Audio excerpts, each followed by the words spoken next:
गुर्दा और पानी ये तो लाजिम मलजूम है, फिर जैसे गर्मी में डिहाइड्रेशन भी होती है, तो किस तरीके से हम ये पानी की कमी को पूरा कर सकते हैं? वरना यूजुअली तो बहुत सी बीमारियों की वजह यही है कि जब पानी की कमी पूरी नहीं होती, हम डिहाइड्रेटेड होते हैं, उसके बाद हमारी जो जिस्मानी सेहत है वो बहुत खास तौर पे रमज़ान में सबसे ज़्यादा जो है हमें पेन्स शुरू हो जाती हैं।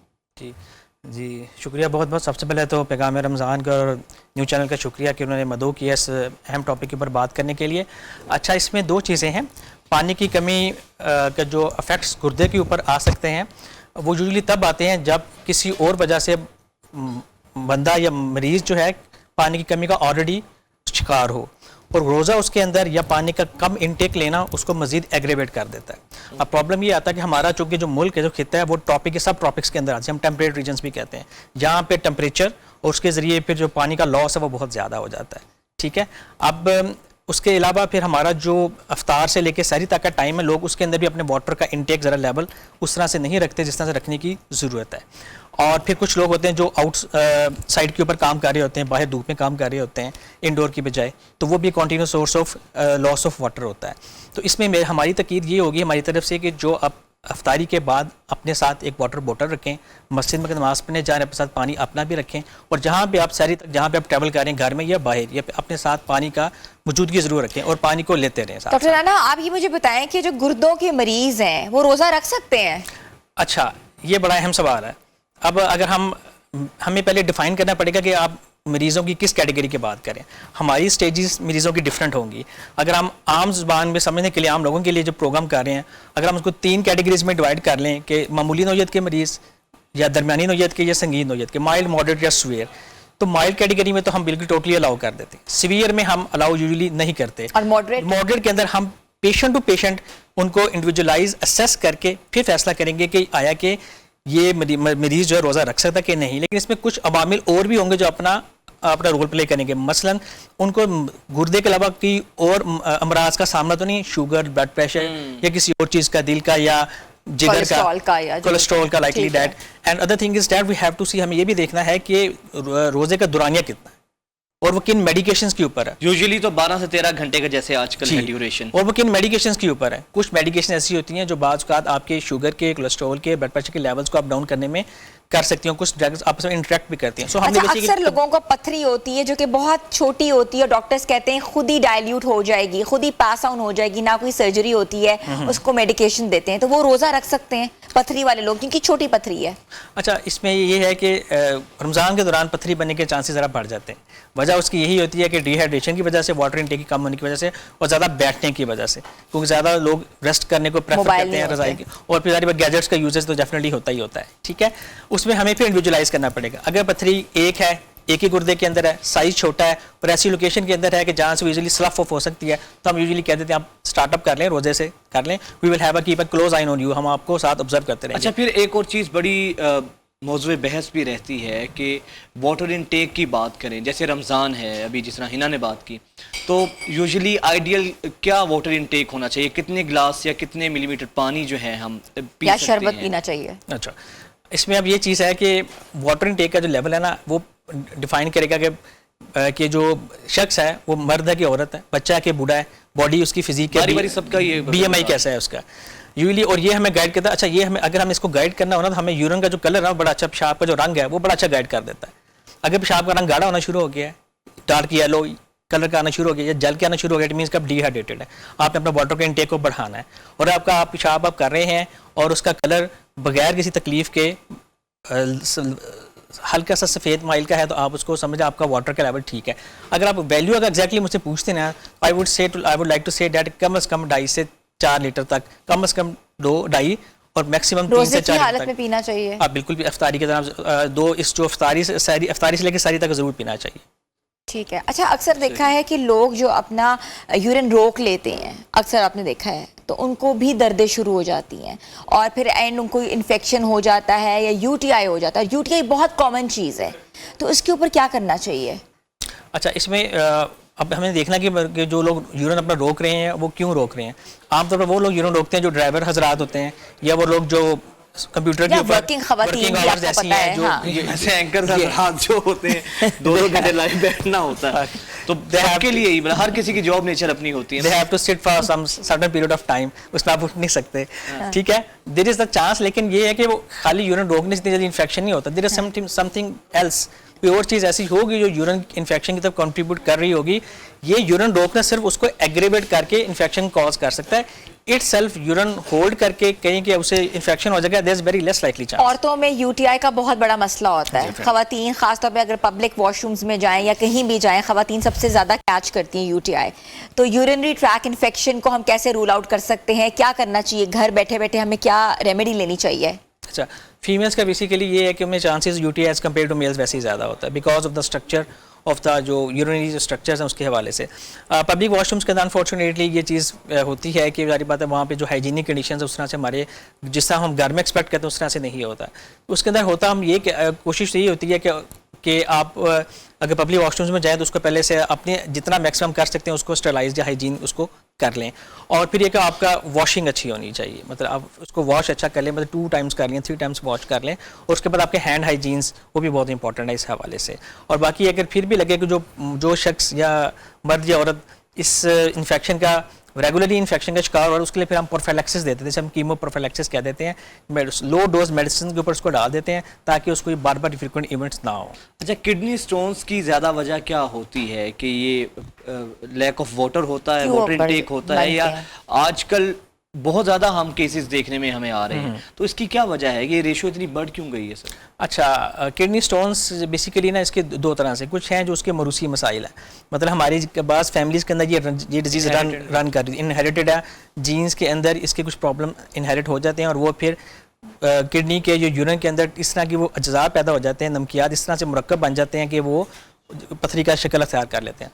दूसरी टाइप के ऊपर आ जाती हैं, कुछ हमारे ग़िज़ा की चीज़ें ऐसी होती हैं जो बेसिकली किडनी फॉर्मेशन को प्रोवोक करते हैं, जैसे यूरिक एसिड का बढ़ जाना, फॉस्फेट का ज़्यादा ले लेना, ऑक्सलेट्स का ज़्यादा ले लेना। फॉस्फेट हमारे डेयरी प्रोडक्ट्स में ज़्यादा है, ऑक्सलेट्स हमारी ये सब्ज़ पत्त वाली सब्जी में ज़रा ज़्यादा आ जाता है।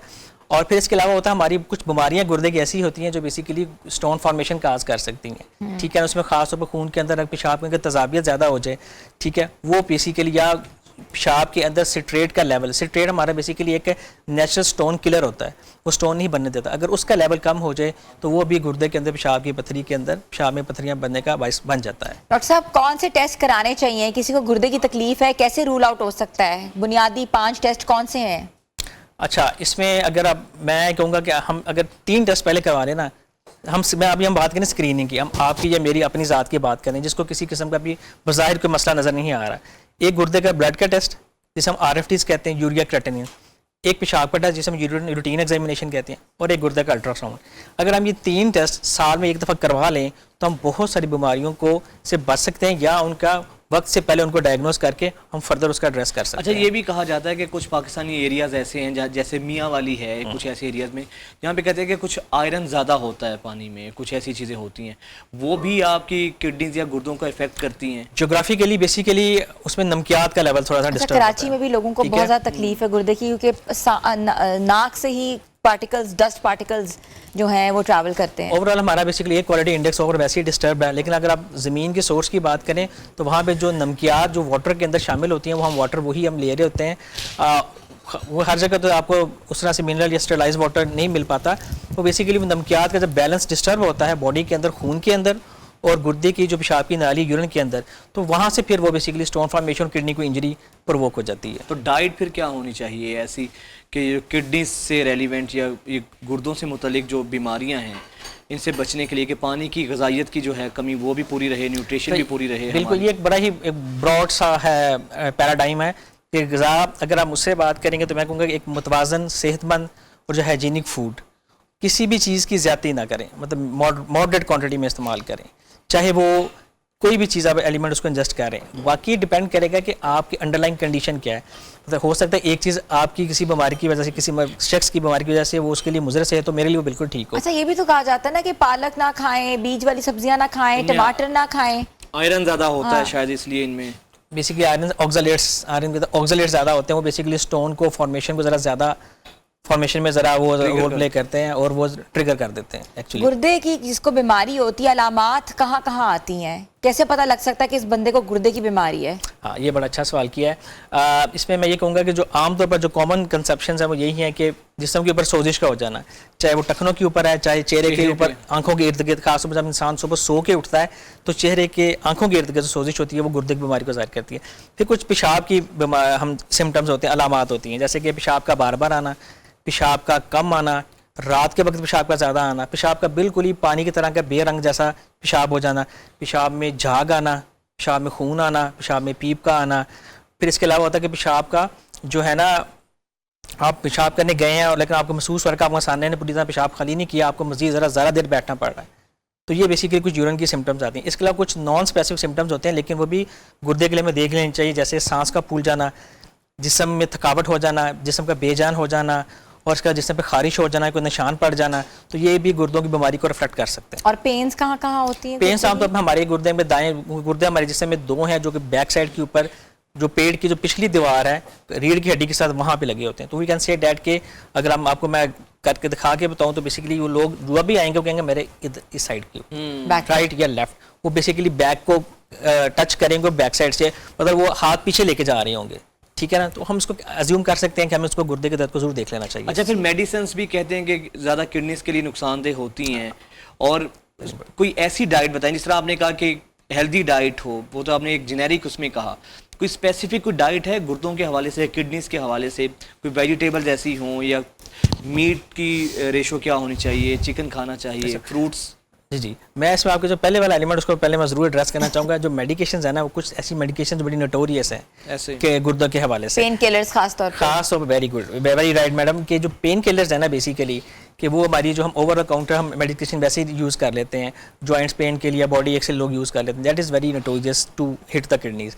इसके अलावा कुछ मेटल्स होते हैं, हैवी मेटल जो लोग यूज़ करते हैं फॉर एनी पर्पज़, खासतौर पर जो ये कुछ ताजात होते हैं, कुछ सारे नहीं लेकिन कुछ हकीम लोग वो इस्तेमाल करते हैं, उनके मेटल्स बड़े हैवी होते हैं, that is very toxic for the kidneys. So पहले तो हमें वो चीज़ को अवॉइड करना चाहिए, और कोई भी दवाई मौलिज के मशवरे के बगैर मेरे हिसाब से नहीं लेनी चाहिए।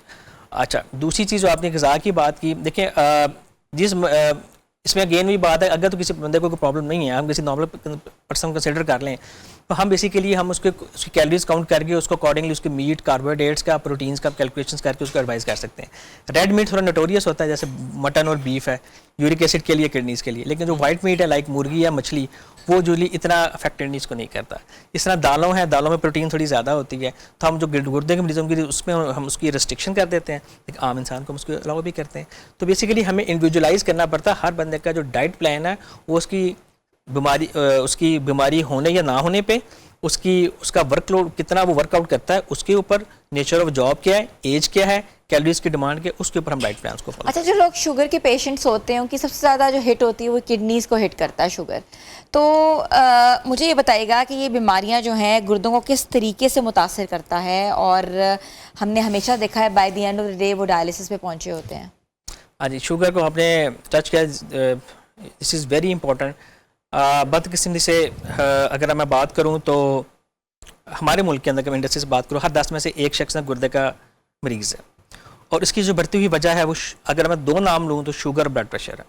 बाकी और भी वजूहात हैं, पथरियाँ बनना, पानी की थैलियाँ बन जाना, और कुछ होते हैं अद्वियात का इस्तेमाल, या कुछ फीमेल्स के अंदर स्पेसिफिक प्रॉब्लम्स होते हैं इम्यूनिटी के, कि बॉडी का अपना इम्यून सिस्टम ही बॉडी के खिलाफ काम करना शुरू कर देता है, बीमारी पैदा कर देता है। वो फीमेल ज़रा उसकी रेशो ज़रा ज़्यादा होती है। अब शुगर जो है वो बेसिकली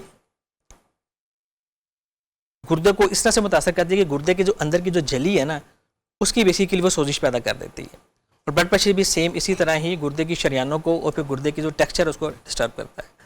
अब हमने मेरी यहाँ पे आपके चैनल की तवज्जो से ये इल्तिजा होगी कि जो लोग शुगर के और ब्लड प्रेशर के जो मरीज़ हैं वो साल में एक दफ़ा गुर्दे के टेस्ट ज़रूर करवा लें, जिनका हमने 3 का जिक्र कर लिया है, ताकि वो स्क्रीन हो जाएँ कि ये शुगर और ब्लड प्रेशर के मरीज़ हैं, ये गुर्दों के मर्ज़ में लाहक तो नहीं हो रहे।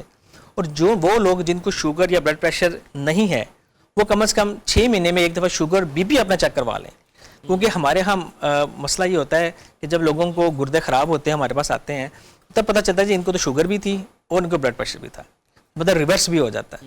इन दोनों तरह से कि मरीज़ हमारे पास गुर्दे के डॉक्टर के पास आया और निकली उसको शुगर, या वजह उसकी निकली ब्लड प्रेशर।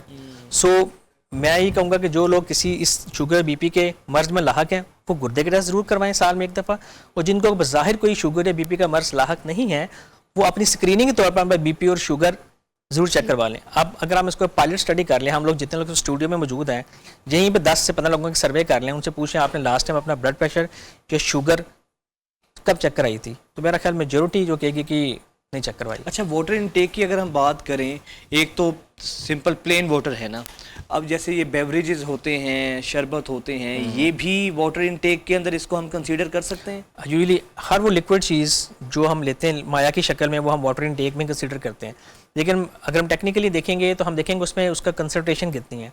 अगर हम बेवरेजेस की बात करें, जो कार्बोनेटेड ड्रिंक्स हैं, अगर हम उसका अगर आप 250 ml की लेंगे तो उसमें वाटर के मुकाबले में साल्ट कंटेंट ज़्यादा होगा, ultimately they will cause a dehydration in the body. Exactly, यही सवाल है। हाँ, बेसिकली हमने देखना है कि उसकी कंसंट्रेशन, फ्लूइड की कंसंट्रेशन की, सोल्यूशन की कंसंट्रेशन कितनी है।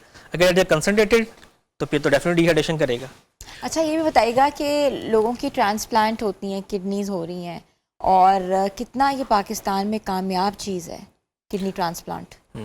किडनी ट्रांसप्लांट बिल्कुल दुनिया में भी हो रहा है, पाकिस्तान में बहुत सारे तकरीबन सेंटर्स के अंदर हो रहा है, बहुत सेंटर्स कर रहे हैं। लाहौर में काफ़ी सेंटर्स में हो रहा है। अच्छा सक्सेस रेट है, ठीक है, और डिपेंड उसी चीज़ के ऊपर करता है कि पेशेंट की एज क्या है। इस हवाले से PKLI का बहुत अहम किरदार था। PKLI का बहुत नाम है, और गवर्नमेंट सेक्टर्स के अंदर हो रहा है, शेख ज़ायद के अंदर हो रहा है, शेख ज़ायद अस्पताल लाहौर में हो रहा है किडनी ट्रांसप्लांट। वो बेसिकली शेख ज़ायद अस्पताल लाहौर ही पब्लिक सेक्टर के अंदर सबसे पहले स्टार्ट करने वाला किडनी ट्रांसप्लांट का प्रोग्राम था, तो लीवर ट्रांसप्लांट को भी लेके चल रहे हैं। तो इसमें usually their success rate is very good. बस थिंग इज़ डैट थोड़ी सी इसमें काउंसलिंग पेशेंट्स के ऊपर करने वाली ये होती है कि लोग समझते हैं मैं डायलिसिस का मरीज़ था, मैंने अब ट्रांसप्लांट करा लिया है, so nothing is fine, the story is and. लेकिन सफ़र और कहानी शुरू होती है ट्रांसप्लांट करने वाले दिन से आगे, because we have to take very good care of that kidney जो कि बॉडी में लगाया गया है। उसमें ख़ास तौर पर इन्फेक्शन से बचना, बिकॉज हम कुछ अद्वियात बड़ी हाई डोज देते हैं ट्रांसप्लांट के बाद जो कि क़ुव्वत मुदाफ़त को बिल्कुल ही ज़ीरो कर देती है, ताकि जो गुर्दा बॉडी उसको एक्सेप्ट कर ले, और उसमें इन्फेक्शन के चांस बहुत ज़्यादा होते हैं। तो मरीज़ को ये बताना होता है कि जिस तरह पहले अपनी केयर कर रहे थे उससे ज़्यादा हमें केयर करनी पड़ेगी आप।